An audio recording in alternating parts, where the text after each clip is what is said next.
Dominique, je reviens vers vous. Est-ce que vous pouvez nous expliquer comment est-ce que les parents apprennent ces massages, mais surtout comment est-ce qu'ils se les approprient? Très bien, oui. Alors, comme l'a dit Marie, ce sont les soignants qui ont été formés qui vont apprendre ces massages aux parents. Et ça, c'est un point extrêmement important parce que ça va d'abord, ça leur donne un autre savoir, des informations complémentaires de ce qui est leur savoir professionnel.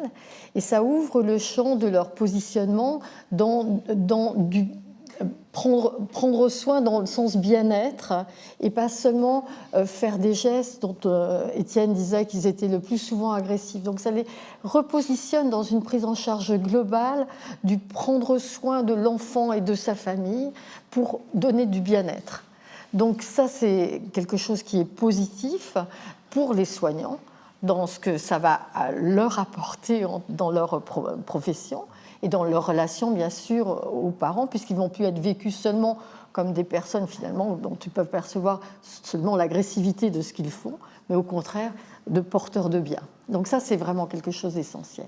Donc ça, c'est pour les soignants, et d'ailleurs, on va y revenir ensuite je pense avec va en parler voilà. de façon beaucoup plus adaptée et juste. Avec son expérience aussi, voilà, avec son vécu. Peut-être un mot sur comment les familles s'approprient ces histoires, vous m'en parliez tout à l'heure. Alors, les familles vont apprendre ça, et comme l'a très bien dit Marie, ce sont des guides. Il y a des histoires, il y a des propositions, il y a des choses qui vont être apprises sur comment faire. Et puis après, ça donne le champ aussi à chaque famille d'adapter les choses.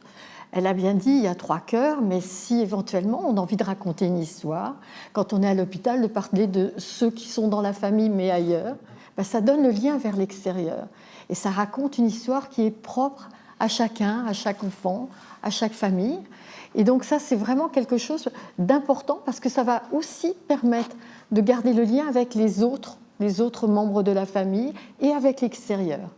Et l'autre point important, c'est qu'en fonction de chacun, de sa culture, de son histoire, on peut raconter une histoire différente, on peut chanter des chansons différentes. Et donc, on maintient ce qui a été l'histoire de la famille. On le prolonge à l'hôpital, on le fait rentrer à l'hôpital, on le fait vivre à la maison. Et donc, on ne perd pas l'histoire du fait de la maladie.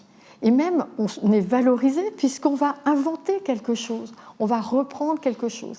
Et c'est une appropriation de la famille, de ces moments, du lien, et de rappeler tous les éléments culturels, humains, affectifs, qui sont leur vie. C'est absolument essentiel pour ne pas perdre le fil de la vie de chacun.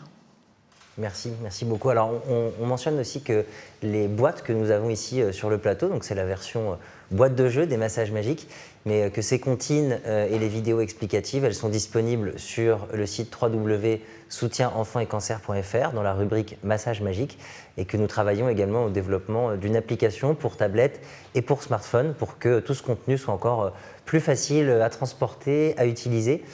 Cependant, il est très important de rappeler qu'avant de procéder à ces massages, il faut être formé par le personnel soignant à l'hôpital, que c'est la meilleure façon de commencer.